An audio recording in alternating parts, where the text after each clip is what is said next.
Hello everyone, आप सबका स्वागत है।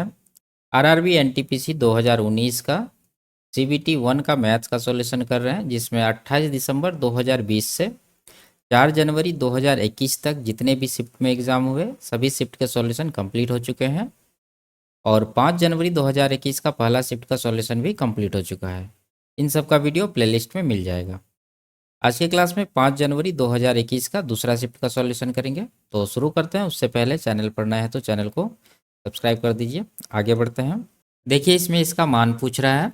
तो यहाँ पर क्या है, साइन ए प्लस कोस ए का होल स्क्वायर। तो इसको ए प्लस बी का होल स्क्वायर पर तोड़ेंगे। क्या होगा, sine square A plus cos square A plus 2 sine A into cos A. ठीक है। और यहाँ पर माइनस का 2 साइन ए कॉस ए पहले से दे रखा है, तो इसको भी यहाँ पर लिखेंगे -2 साइन ए इंटू कॉस ए। अब यहाँ पर देखिए, प्लस का 2 साइन ए माइनस का 2 साइन ए दोनों कट के 0 हो जाएगा। बचेगा हमारे पास सी ए। तो sign square A plus cos square ए बराबर क्या होता है, 1। तो एक इस सवाल का सही आंसर है। आगे बढ़ते हैं। कुछ त्रिभुजों की भुजाएं नीचे दी गई है, इनमें से समकोण त्रिभुज पहचानिए। ठीक है। तो समकोण त्रिभुज कौन सा होता है, जिसमें पाइथागोरस ट्रिपलेट का प्रयोग किया जाता है। तो यहाँ पर देखिए, ऑप्शन नंबर डी में है 7, 24, 25, जो कि हम लोग जानते हैं ये क्या है, पाइथागोरस ट्रिपलेट है। और इसके अलावा जो भी ऑप्शन है, किसी में पाइथागोरस ट्रिपलेट नहीं बन रहा है। ठीक है। तो ऑप्शन नंबर डी इसका सही आंसर होगा। इसमें क्या होता है कि लंब का स्क्वायर यानी कि 7 का स्क्वायर कर देते हैं, प्लस ये जो 24 है आधार, इसका स्क्वायर बराबर हो जाएगा ये कर्ण के स्क्वायर के, यानी कि 25 का स्क्वायर। तो यहाँ पर 7 का स्क्वायर 49 प्लस 24 का स्क्वायर कितना हो जाएगा, ये हो जाएगा 576 बराबर 25 का स्क्वायर 625। तो इन दोनों को जोड़ेंगे तो 625 आएगा और इधर भी 625 है। तो दोनों साइड बराबर होना चाहिए, समकोण त्रिभुज होगा। आगे बढ़ते हैं।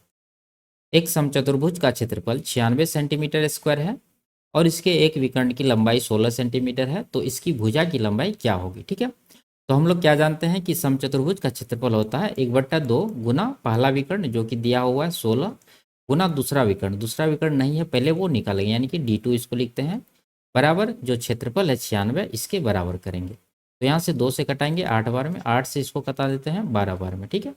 तो दूसरा विकर्ण कितना आ गया, 12 सेंटीमीटर। अब यहाँ पर एक समचतुर्भुज बना लेते हैं समझने के लिए। इसका एक विकर्ण है 12, दूसरा है 16। तो ये जो 12 है विकर्ण, ये छोटा वाला विकर्ण 12 है, तो ये पूरा 12 है। तो यहाँ से लेके यहाँ तक कितना होगा, 6 होगा। ठीक है, 12 का आधा। उसी तरह से ये बड़ा वाला कितना है, 16। तो यहाँ से लेके यहाँ तक कितना होगा, 16 का आधा 8। और ये होता है क्या, समकोण त्रिभुज। तो ये 8 है, ये 6 है, तो ट्रिपलेट से ये कितना हो जाएगा, 10। तो 10 सेंटीमीटर इस सवाल का सही आंसर होगा। यही ये समचतुर्भुज की भुजा है। ठीक है। आगे बढ़ते हैं। 2 से 12 के बीच की संख्याओं का कितना भाग भाज्य संख्या है। ठीक है। तो भाज्य संख्या हम लोग जानते हैं कि जिनके 2 से अधिक गुणनखंड हो। ठीक है, 2 से अधिक गुणनखंड हो। तो 2 से 12 के बीच कितना संख्या है, इस तरह का निकालते हैं। 2 के बाद पहला संख्या हो जाएगा 4, फिर हो जाएगा 6, फिर 8 हो जाएगा, उसके बाद 9 हो जाएगा, 10 हो जाएगा, उसके बाद 12 हो जाएगा। टोटल आ गया कितना नंबर, 6 नंबर। 6 नंबर आया है। लेकिन 2 से 12 के बीच में टोटल कितना नंबर है, 2 से 12 तक। देखिए, 12 में 2 घटाइए, उसके बाद इसमें 1 जोड़िए, तो टोटल नंबर आ गया 11। इसी तरह से टोटल नंबर किसी भी सीरीज का आप निकाल सकते हैं। लास्ट पद माइनस पहला पद प्लस का 1 करना है। अगर ये नहीं करिएगा तो गलत हो जाएगा। तो 11 पद है टोटल, तो नीचे 11 आ गया, यानी 6/11 इस सवाल का आंसर होगा, ऑप्शन नंबर 1। आगे बढ़ते हैं। दो समरूप त्रिभुजों ABC और त्रिभुज PQR के परिमाप क्रमशः 36 सेंटीमीटर और 24 सेंटीमीटर है। यदि PQ 10 सेंटीमीटर है तो AB की माप क्या होगी। ठीक है। तो हम लोग जानते हैं कि दो समरूप त्रिभुज में संगत भुजाओं का अनुपात उनके परिमाप के अनुपात के बराबर होता है। ठीक है। तो यहाँ पर देखिए, इसका परिमाप का अनुपात क्या है, ABC को ऊपर रखते हैं, इसका है 36, और PQR को नीचे रखते हैं, इसका है कितना, 24, बराबर। उसी तरह से यहाँ संगत भुजा को भी लिखेंगे। ABC त्रिभुज को ऊपर रखे हैं, तो इसका जो भुजा पूछ रहा है उसको ऊपर रखना होगा, AB। तो AB को AB ही लिखते हैं। उसके बाद PQR का कौन सा भुजा दिया होगा, 10 सेंटीमीटर PQ, तो वो 10 नीचे देते हैं। ठीक है। कटाइए, 12 दूना 24, 12 तिया 36। देखिए, 2 से 10 हुआ है, कितना गुना है ये, 5 गुना। तो यहाँ भी 5 गुना करेंगे तो कितना होगा, 3 × 5 = 15, यानी AB का वैल्यू क्या हो जाएगा, 15 सेंटीमीटर। ऑप्शन नंबर ए इसका सही आंसर होगा। आगे बढ़ते हैं। यदि साइन 2a बराबर 2 साइन ए है तो ए का मान क्या है? ठीक है, देखिए जिस थीटा पे ये सेटिस्फाई हो जाए वही इसका आंसर होगा। साइन 0 अगर रखेंगे तो यहाँ पर क्या बनेगा, ये हो जाएगा 0 डिग्री, तो साइन 0 का मान होता है 0। उसी तरह से यहाँ पर जब रखेंगे 0 डिग्री तो क्या हो जाएगा 0, 2 गुना 0 0, 0 बराबर 0 हो रहा है, तो ये इसका आंसर होगा। और किसी भी ऑप्शन में दोनों तरफ बराबर नहीं होगा। ठीक है, आगे बढ़ते हैं। कार द्वारा मुंबई से थाने जाते समय मुझे लगा कि एक टायर में 2 पंचर है। ठीक है, पूर्व अनुभव के आधार पर मुझे विश्वास था कि पहले पंचर से 9 मिनट में टायर की पूरी हवा निकल सकती थी और दूसरे पंचर से 6 मिनट में टायर की पूरी हवा निकल सकती थी। यदि हवा एक समान दर से निकलती है तो दोनों पंचरें से एक साथ टायर की हवा कितने समय में निकल जाएगी? ठीक है, तो यहाँ पर टाइम एंड वर्क वाला कॉन्सेप्ट लगेगा। देखिए पहला पंचर जो है ये 9 मिनट में हवा निकाल देती है और दूसरी पंचर ये 6 मिनट में। ठीक है, तो इन दोनों का एलसीएम मान लेते हैं कि टायर का टोटल हवा, तो 9 और 6 का एलसीएम कितना हो जाएगा 18। 9 से डिवाइड करेंगे 2 आएगा, 6 से डिवाइड करेंगे 3 आएगा। क्या पूछ रहा है, दोनों पंचर एक साथ कितने मिनट में हवा को निकाल सकती है? तो टोटल हवा 18 यूनिट है और दोनों का कार्य क्षमता कितना हो गया, 2 और 3 5, 5 से इसको डिवाइड करेंगे तो 18/5 यानी कि 5 या 15 3 18, ये ऑप्शन नंबर 20 का आंसर होगा। आगे बढ़ते हैं। ए प्लस जीरो बराबर 0 प्लस ए बराबर ए है, जहाँ एक वास्तविक संख्या, तो यह किस कारण सत्य है? ठीक है, तो इसका आंसर यहाँ पर दिया हुआ शून्य के योगात्मक गुण के कारण। ये क्या होता है कि किसी भी नंबर में शून्य जोड़ने पर उस पर कोई प्रभाव नहीं पड़ता। जैसे 5 + 0 करेंगे तो इसका मान 0 ही 5 ही आएगा। ठीक है, ये शून्य के आने से इसमें कोई बदलाव नहीं हुआ है, इसी कारण से यहाँ पर भी a + 0 0 + a बराबर a ही होगा, यानी तीनों बराबर है। ठीक है, और योग के सहचारी गुण क्या होता है ये आप जानते ही होंगे। ये होता है जैसे देखिए 4 है प्लस है 5 + 6 है। ठीक है, इसको कोष्टक में लिख देते हैं। अगर इस सबको जोड़ेंगे तो कितना होगा, 6 5 11 4 15। अब आप इसको हम लोग बदल के क्या लिख सकते हैं, 4 5 को कोष्टक में कर देते हैं, यानी कि 4 + 5 के बाद बच जाएगा +6, फिर भी जोड़ेंगे तो ये कितना आएगा 15 ही आएगा। तो ये होता है सहचर्य। और व्युत्क्रम गुण क्या होता है, ये हो जाता है जैसे कि मान लीजिए कोई संख्या 7 है तो इसमें हम लोग क्या जोड़ें कि बराबर 0 हो जाए, तो -7 जोड़ना पड़ेगा। ठीक है, तो इसी तरह से ये काम करता है व्युत्क्रम गुण। और योग के क्रम विनिमय गुण के कारण ये क्या होता है, ये होता है जैसे कि मान लीजिए आप 5 + 6 किए तो ये कितना आया 11। अब इस यहाँ पर देखिए क्रम विनिमय है। ठीक है, एक्सचेंज करना है, नंबर का जो प्लेस है वो एक्सचेंज कर, जैसे 5 + 6, 6 को आगे कर दीजिए और 5 को पीछे कर दीजिए, तो ये कितना हो जाएगा 6 5 11। दोनों कंडीशन में इसका योग जो है बराबर है। यही है क्रम विनिमय गुण योग के। ये गुना में भी होता है, जैसे कि आप 8 × 5 किए तो ये कितना आ गया 40, और इसको बदल देते हैं 5 × 8 करेंगे तो भी ये कितना आएगा 40। तो इस तरह से ये होता है। ठीक है, आगे बढ़ते हैं। 35 लोग किसी काम को 24 दिन में पूरा कर सकते हैं, लेकिन 6 दिनों तक साथ काम करने के बाद उनके नियोक्ता चाहते हैं कि काम कुल 16 दिनों में पूरा हो जाए। तय समय तक काम पूरा करने के लिए कितने अधिक लोगों की आवश्यकता होगी? ठीक है, देखिए टोटल काम होना है 24 दिन में, जो स्टार्टिंग में उन्होंने डिसाइड किया है, लेकिन यहाँ पर 6 दिन तक ये लोग साथ में काम किए हैं, उसके बाद यहाँ पर ये बदलना चाहते हैं। तो अब देखिए 24 दिन में होना था, 6 दिन हो चुका है, तो अभी कितना दिन का काम बच गया, 24 में 6 माइनस करेंगे तो 18 दिन का काम अभी है। और ये 18 दिन का काम कितने लोगों का है, 35 लोगों का, तो 35 से इसमें गुना करेंगे तो ये जो निकल के आएगा वो क्या होगा, टोटल वर्क होगा 18 × 35। अब आगे देखिए उनके नियोक्ता चाहते हैं कि काम कुल 16 दिनों में पूरा हो जाए। ठीक है, 16 दिनों में पूरा हो जाए, लेकिन यहाँ पर देखिए 6 दिन ऑलरेडी हो चुका है, तो 6 इसमें माइनस करेंगे तो बचेगा कितना 10, यानी अभी उसके पास केवल 10 दिन बचा हुआ है। तो 10 से इसको डिवाइड करेंगे टोटल वर्क को, तो प्रत्येक दिन कितना आदमी चाहिए वो निकल जाएगा। तो कटाते हैं इसको, 5 दूना 10, 5 7 35, 2 से 9 बार में 9 7 63, यानी अब प्रतिदिन 63 आदमी चाहिए, लेकिन उसके पास पहले से 35 लोग ही है। तो 35 इसमें जब माइनस करेंगे तो एक्स्ट्रा लोग निकल जाएगा जो उसको ज़रूरत है। तो 13 में से 5 घटाएंगे 8, यहाँ पर 5 में से 3 घटाएंगे 2, यानी 28 लोग की उसे आवश्यकता है। तो ऑप्शन नंबर डी इसका सही आंसर होगा। आगे बढ़ते हैं। दिए गए आरेख में 6 एमएनसी है, सबका नाम दिया हुआ है, के सीईओ के वेतनों के वितरण को दर्शाया गया है। सर्वाधिक वेतन प्राप्त करने वाले सीईओ के वेतन और न्यूनतम भुगतान प्राप्त करने वाले सीईओ के वेतन का अंतर कितना है? ठीक है, तो यहाँ पर देखिए सबसे अधिक प्राप्त कौन कर रहा है, ये 75 लाख। ठीक है, ब्लू वाला। तो ये अधिकतम हो गया। और न्यूनतम कौन प्राप्त कर रहा है? 60, 65, 55, 50, यहाँ पर 50 है, ठीक है। तो ये कर रहा है न्यूनतम। अब यहाँ देखिए कितना का अंतर है, यहाँ पर अंतर है 25 का, 25 लाख का अंतर है। अब अंतर किस पर पूछ रहा है? परसेंटेज में ये नहीं दिया हुआ है। तो इसको जब हम लोग 50 यानी न्यूनतम पर निकालेंगे तो ये कितना आएगा? 25/50। और अधिकतम पर जब निकालेंगे तो कितना आएगा? 25/75। तो यहाँ पर जो ऑप्शन में आंसर दिया हुआ वो इस पर है, यानी कि 25/50। ये कितना हो जाएगा कटा के? 25 एकम 25, 25 दूना 50, 1/2 जो होता है कितना? 50%। तो ऑप्शन नंबर डी इसका सही आंसर है। आगे बढ़ते, यदि x का 35% 140 है तो x का मान ज्ञात कीजिए। देखिए इसका 35% कितना है? 140, ये सीधा सीधा 4 गुना है।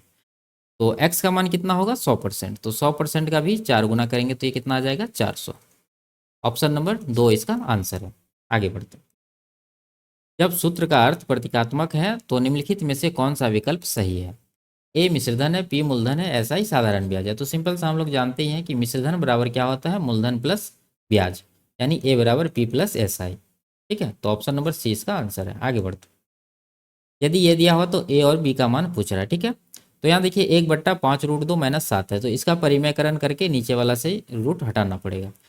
तो यहाँ पर क्या कर सकते हैं हम लोग? देखेंगे पहले इसका स्क्वायर का अंतर 1 है कि नहीं है। तो ये कितना हो जाएगा? 5 का स्क्वायर 25 दूना 50, इधर वाला 50 हो रहा है और इधर 7 का स्क्वायर 49 हो रहा है। तो यहाँ पर हम लोग देख रहे हैं कि अंतर इसका कितना आ रहा है? 1। जब अंतर 1 आ रहा है तो इसको हम लोग सेम लिखेंगे, सिर्फ इसका साइन बदल देंगे। माइनस है तो प्लस लिखेंगे, प्लस रहेगा तो माइनस लिखेंगे। तो इसका जो वैल्यू होगा जो हम घेरे हैं इसका कितना हो जाएगा? 5√2 प्लस का 7। और बराबर राइट साइड क्या है? a√2 plus B. ठीक है, अब देखिए यहाँ पर कंपेयर करना है √2 के साथ, यहाँ पर कंपेयर करिएगा तो ए का मान कितना आ जाएगा? 5। तो ए बराबर हो गया 5। उसी तरह से यहाँ पर जब कंपेयर करिएगा तो बी का मान क्या होगा? 7। तो बी बराबर 7। ऑप्शन नंबर ए इसका आंसर है। आगे बढ़ते हैं, इसका मान ज्ञात कीजिए। ठीक है, तो इसको आप डायरेक्ट जोड़ के भी दे सकते हैं, सिर्फ याद रखना है कि इस पर रिकरिंग कितना अंक का है, इस पर कितना अंक का, दोनों में 2-2 अंक का है। ठीक है, तो दोनों का एलसीएम 2 ही हो रहा है, तो योग में भी 2 का रिकरिंग होगा। तो दोनों को जोड़िए, 2 3 5 होगा, इधर 2 2 4 होगा, और 0 देंगे, और 2 अंक का रिकरिंग है तो 2 पर देंगे। ठीक है, तो ऑप्शन नंबर सी इसका आंसर है। और दूसरा तरीका है कि इसको फ्रैक्शन में चेंज कर लीजिए। ये हो जाएगा कितना? 23/2 अंक पर रिकरिंग है तो 2 बार 9 आएगा। उसके बाद ये कितना हो जाएगा? 22/99। दोनों को जोड़िए, 22 हर बराबर है यहाँ पर, तो इसको जोड़ेंगे तो 23 और 22 45 हो जाएगा, नीचे 99। तो ये आ जाएगा फिर से, नीचे 2 बार 9 है तो इसको हम लोग लिख सकते हैं 0.45, उस पर रेकरिंग यहाँ पर दे सकते हैं। ठीक है, आगे बढ़ते हैं, एक बेलन और एक शंकु के आधार की त्रिज्या और ऊंचाई समान है, तो बेलन और शंकु के आयतन का अनुपात ज्ञात करें। ठीक है, यहाँ पर त्रिज्या और ऊंचाई समान है, तो बेलन का आयतन क्या होता है? πr²h। ठीक है, और उसके बाद शंकु का आयतन लिखना, वो क्या होता है? 1/3 πr²h। दोनों का क्या लेना है? अनुपात। तो यहाँ से ये और ये कट जाएगा, बचेगा क्या? 1/3, इधर 1। तो 1/3 का 3 हटाने के लिए 3 से गुना करेंगे तो ये आ जाएगा कितना? 3:1। तो ऑप्शन नंबर 1 इसका सही आंसर है। आगे बढ़ते हैं, इसका मान पूछ रहा है। ठीक है, तो 2 पर कितने पावर हैं? 3। तो सबको गुना करिए, 2 गुना 2 गुना 2, ये हो जाएगा 8, यानी 2 पर पावर 8 इसका आंसर होगा। आगे बढ़ते हैं, किसी मेज को 1750 में बेचने पर जो लाभ होता है उसकी तुलना में 1800 रुपया में बेचने पर 4% अधिक लाभ प्राप्त होता है, उसका क्रय मूल्य ज्ञात कीजिए। देखिए यहाँ पर जो है विक्रय मूल्य में कितना का डिफरेंस है? 1750 और 1800, 50 रुपया का अंतर है। यही 50 रुपया के कारण इसको 4% का अधिक लाभ प्राप्त होता है। यानी ये कहने का मतलब है ये जो 50% है ये 4% का वैल्यू है। ठीक है, ये जो 50 है ये 4% का वैल्यू है। और क्रय मूल्य पूछ रहा है तो क्रय मूल्य होता है 100%, तो 100% का वैल्यू यहाँ पर निकालेंगे। 4 से कटाएंगे 25 बार में, 25 गुना 50 ये हो जाएगा 125 पर 1 0, 1250 इसका आंसर होगा। आगे बढ़ते हैं, दो संख्याओं का एचसीएफ 15 है, उनका एलसीएम 225 है। यदि उनमें से एक संख्या 45 है तो दूसरी संख्या क्या होगी? ठीक है, सिंपल सा है, क्या हो जाएगा? एलसीएम गुना एचसीएफ, यानी 15 गुना 225 बटा पहली संख्या जो कि है 45। तो ये कौन सा ऑप्शन में है? ऑप्शन नंबर 1 में। ठीक है, आगे बढ़ते हैं, इसको सरल करना है तो यहाँ देखिए भाग है और यहाँ भी भाग है, तो ये हो जाएगा कितना? 8 चौके 32, यहाँ पर हो जाएगा 2, 16 दूना 32।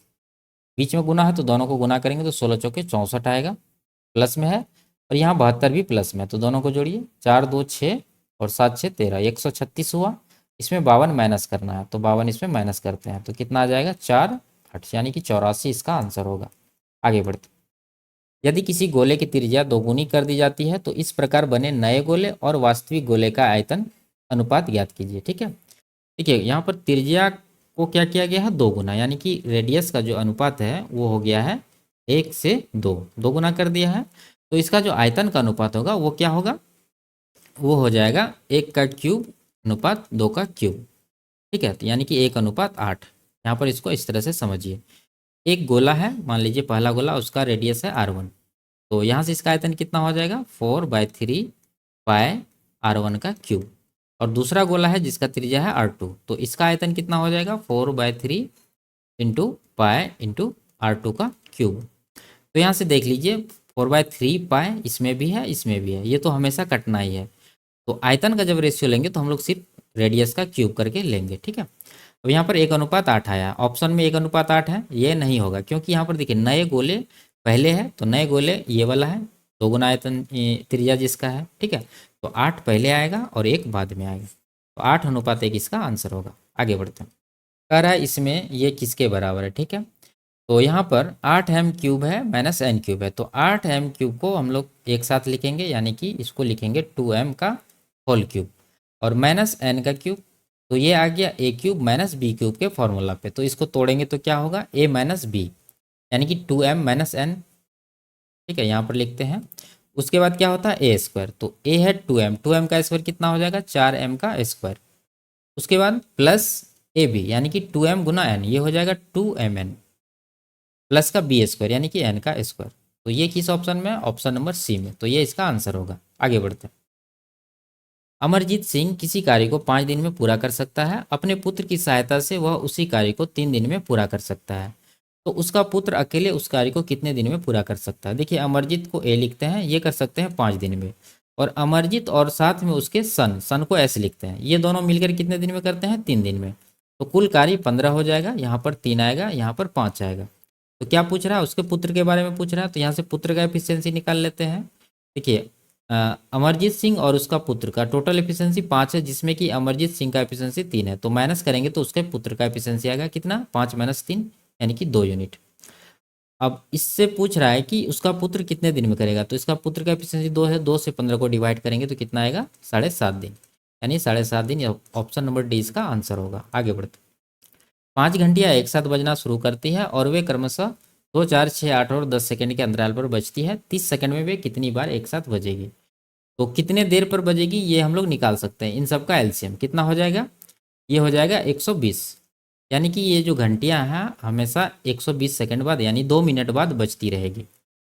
तो टोटल टाइम है हमारे पास 30 मिनट का, तो कितनी बार बजेगी 30 को, ये जो 120 सेकंड आया है, ठीक है ये सेकंड में है तो इसको हम लोग 2 मिनट कर देते हैं।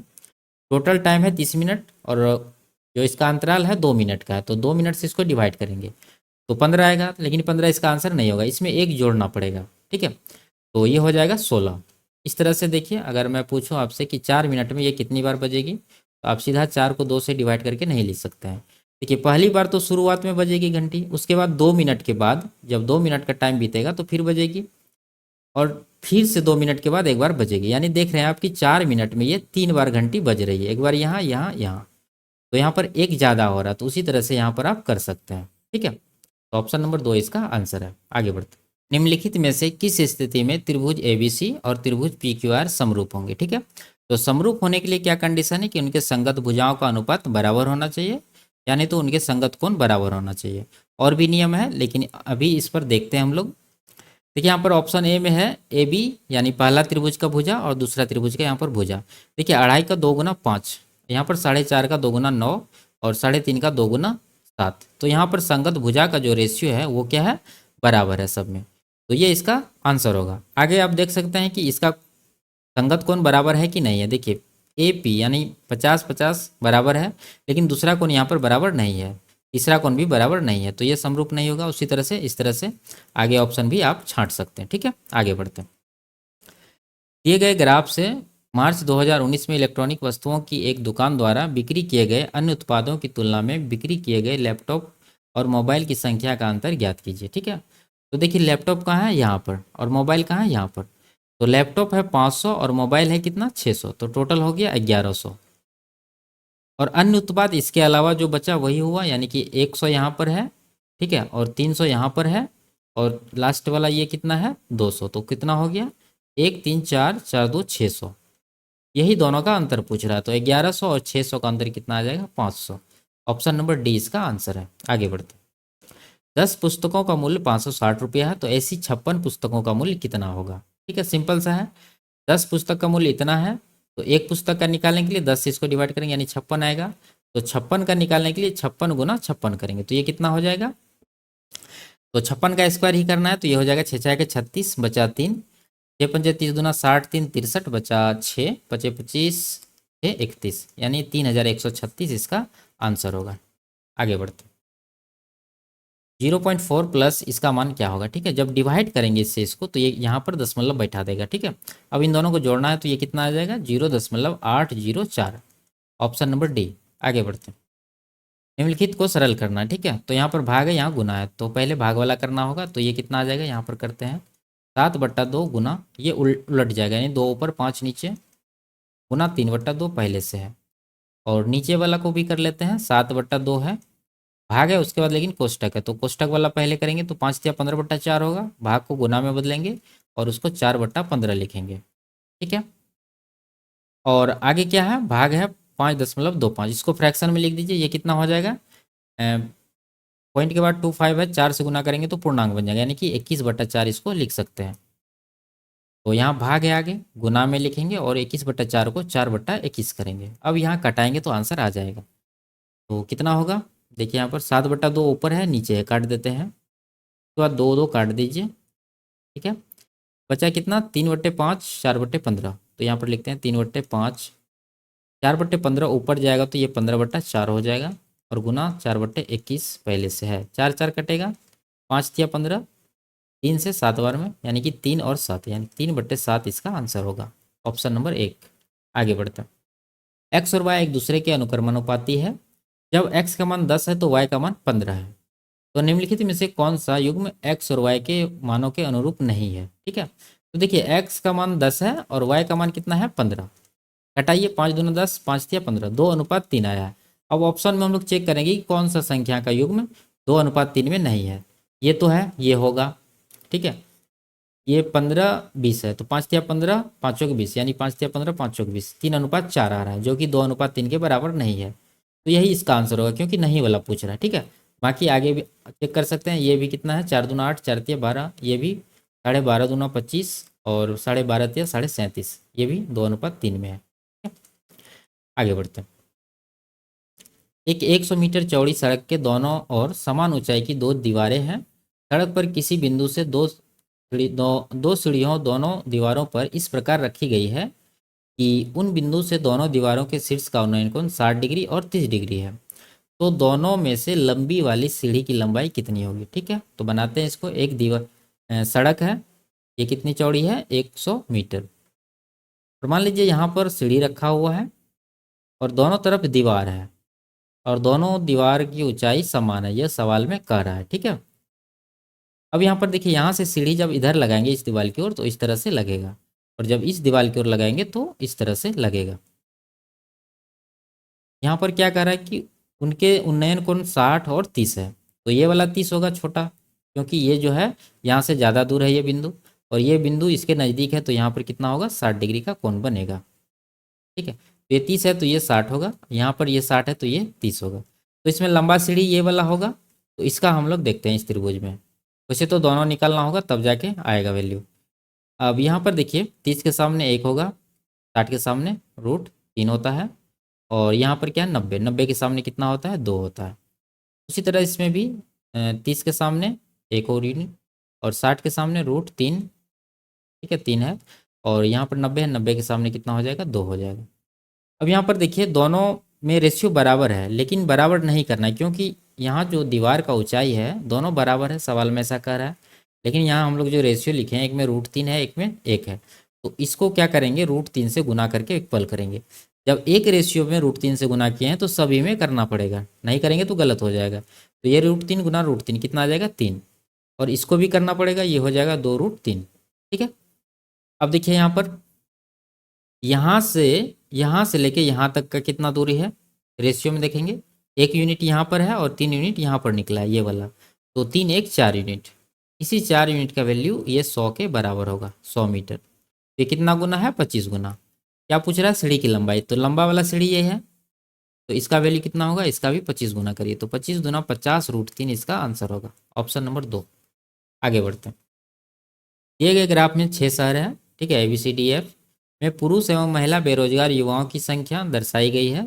सभी शहरों में कुल बेरोजगार महिलाओं और कुल बेरोजगार पुरुषों की संख्या का अनुपात कितना होगा? ठीक है, तो पहले महिला का देखना है, तो महिला का कौन सा है? फीमेल का है, ऑरेंज वाला। तो कितना हो रहा है? जोड़ के सबका जोड़िए, 5 6 11, 11 7 18, 18 5 23, 23 3 26, 26 8 34, यानी कि 34 पर एक जीरो लगा देंगे, 340। अब देखते हैं पुरुष का। पुरुष का बुलबुला है 5 5 6 11, 11 5 16 4 20, 20 20 से 26, 26 8 34, इसका भी आ रहा है 340। तो जब कटाएंगे तो कितना आएगा? 1:1। ऑप्शन नंबर डी इसका सही आंसर है। आगे बढ़ते हैं। दी गई तालिका के आधार पर यह निर्धारित करें कि 2005 से 6 तक किस अधिक प्रदूषित नदी के प्रदूषण में वृद्धि हुई है। ठीक है, तो 2005 से 6 यहाँ पर हुआ है और यहाँ पर हुआ है, तो यहाँ रिवर का नाम है बी, इसका नाम है डी। तो रिवर का नाम पूछना चाहिए, ठीक है। तो चलिए निकालते हैं। यहाँ पर 30 का वृद्धि है, यहाँ पर 33 का वृद्धि है, तो इसका ऑप्शन डी होना चाहिए, ठीक है, यानी कि रिवर डी जो है इसमें ज़्यादा प्रदूषण हुआ है। ऑप्शन लेकिन ये पूछ रहा है वृद्धि कितना है, तो यहाँ पर इसको मिसप्रिंट हो गया है, तो 33 इसका आंसर होगा। आगे बढ़ते। किसी शहर की वर्तमान जनसंख्या 50,000 है। यदि उन शहर की जनसंख्या में प्रतिवर्ष 4% की वृद्धि होती है तो 2 वर्ष बाद इसकी जनसंख्या कितनी होगी? ठीक है, एक तरह से मूलधन दिया हुआ, मिश्र धन निकालना है। रेट है कितना? 4%। 4% का वैल्यू 1/25, 25 से 26 होगा एक साल में, लेकिन यहाँ टाइम है 2 साल का, तो इसका हम लोग क्या करेंगे? स्क्वायर करेंगे। स्क्वायर जब करेंगे तो ये 25 का स्क्वायर 625, 26 का स्क्वायर 676, ये 625 का वैल्यू दिया हुआ 50,000, ठीक है, और 676 का निकालना है। आप यहाँ पर 13 का मल्टीपल चेक कर सकते हैं, क्योंकि 676 में 13 2 बार आया है, और नहीं तो इसको सिंपल सा है, ये कितना गुना है? 8 से करते 6 80 गुना है, इसको भी 80 गुना कर देंगे, तो ये कितना आएगा? जीरो तो आएगा ही, 8 से 48 और बचा 4, 8 से 56 4 60, बचा 6, 8 से 48 से 54, 54,080 इसका आंसर होगा, ऑप्शन नंबर 1। ठीक है, आगे बढ़ते हैं। तो ये लास्ट सवाल था। वीडियो आपको कैसी लगी कमेंट में ज़रूर बताइए। अच्छी लगी तो वीडियो को लाइक और चैनल को सब्सक्राइब कर दीजिए। फिर मिलते हैं अगले क्लास में, तब तक के लिए बाय बाय, टेक केयर।